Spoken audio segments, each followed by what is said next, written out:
Questions आ जाएंगे?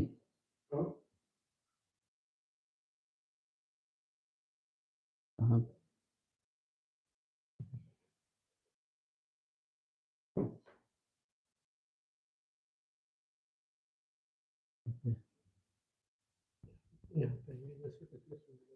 ठीक है,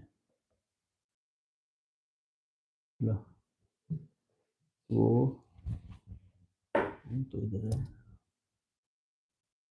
मेरी आवाज़ आ रही है?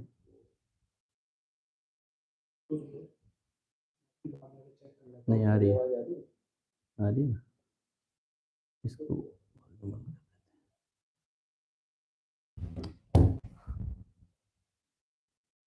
Welcome to the introductory session.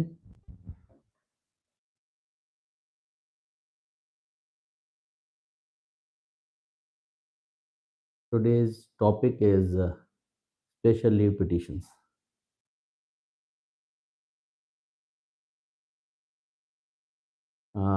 We'll have more introductory sessions before going into detail study for AOR examinations, because it is necessary that before appearing for the exam, you all know what you are going to become and how you are going to become.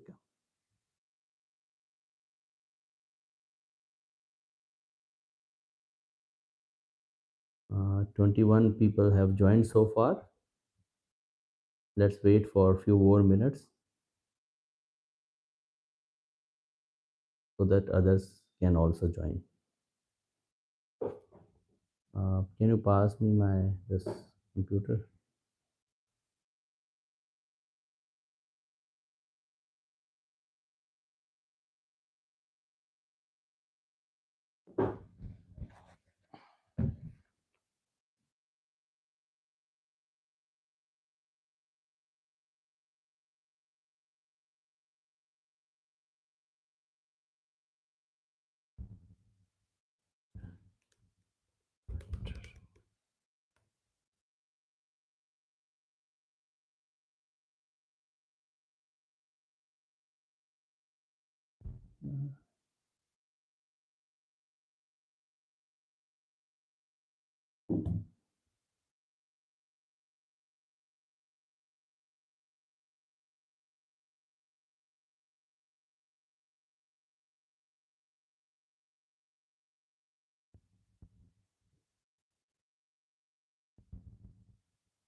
Now coming to the drafting of the special leave petitions.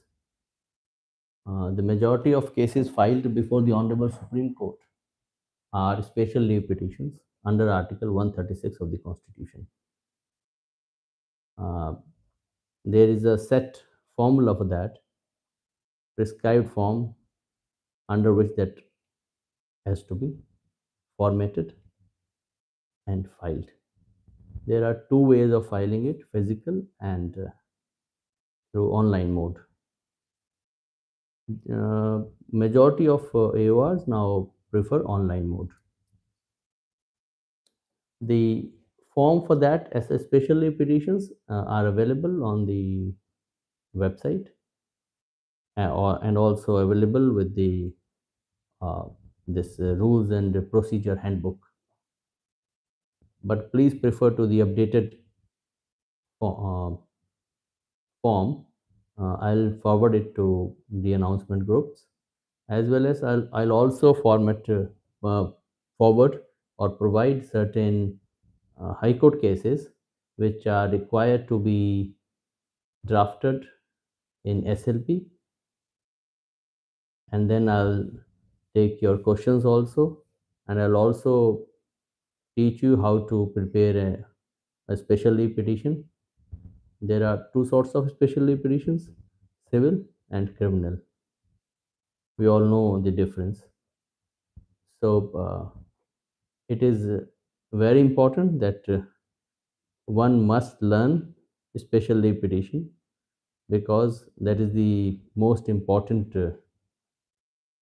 part of the question paper, as well as it is very vital for practicing before the Honorable Supreme Court.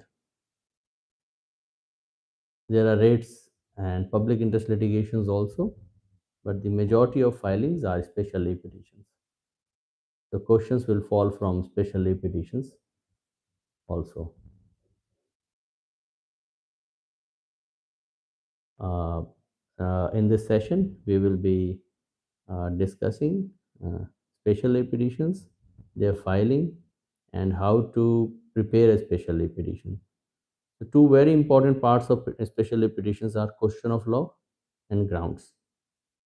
Grounds one can take from the appeal, which is filed before the High Court, but it is important that the special leave petition should not be limited to that uh, High Court filing, because the special leave petition is against the order passed by the High Court.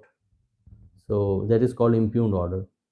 So we challenge here the order passed by the High Court. So there is basic difference. So the questions or the grounds can be taken from the High Court petition, but it is very important that it should be judged on its own method.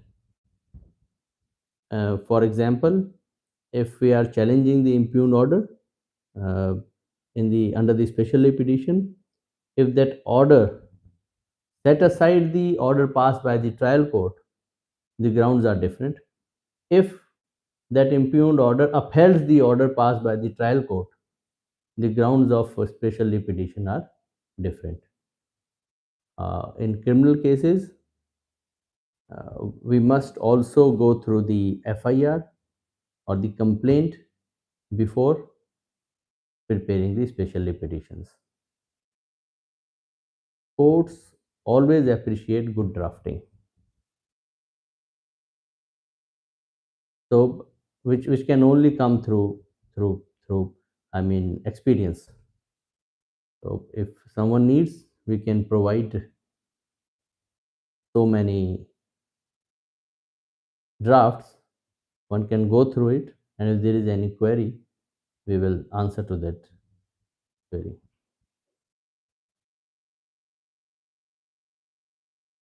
Uh, are there any questions on my? No. Okay. So, uh, but tomorrow we'll be able to provide you some special leave petitions. So that is one part of the drafting paper. Drafting paper is I think one of the most difficult papers out of these four papers. The other part is that the formatting, the synopsis part, which is the top part of the special leave petition, that also to be drafted very precisely, very point to point, and very thoroughly.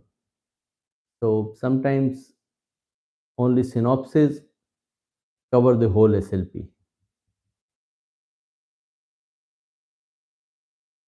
Synopsis and the list of dates.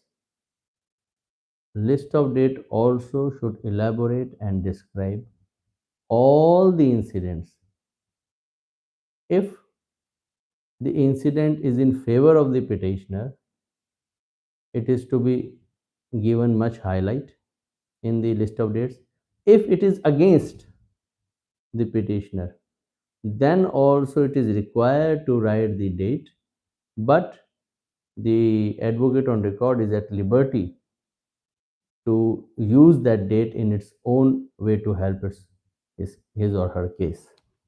So it is also important to learn preparing synopsis and list of date.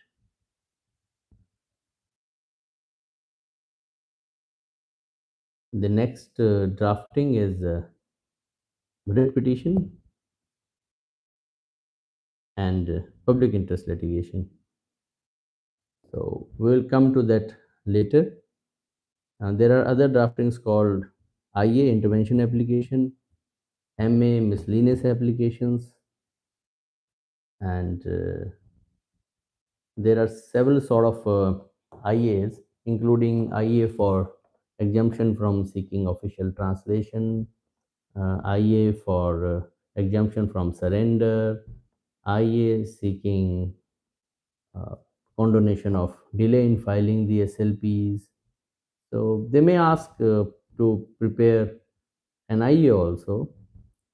So one should be ready. We will also be providing you certain IAs so that you go through them and understand what is the IA and how it is to be filed. Uh, the best and the topmost part is the index.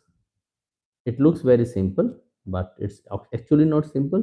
It has to be arranged in the proper format, proper page numbering, and it contains all the details page wise. That is the opening page of the paper book. So it has to be drafted properly. If there is anything left or not in proper format, the registry do not clear that SLP. So indexing we also should learn. It is very important to learn each and every part of the SLP, because it also helps those lawyers who are not AOR but will gonna appear before the Honorable Supreme Court.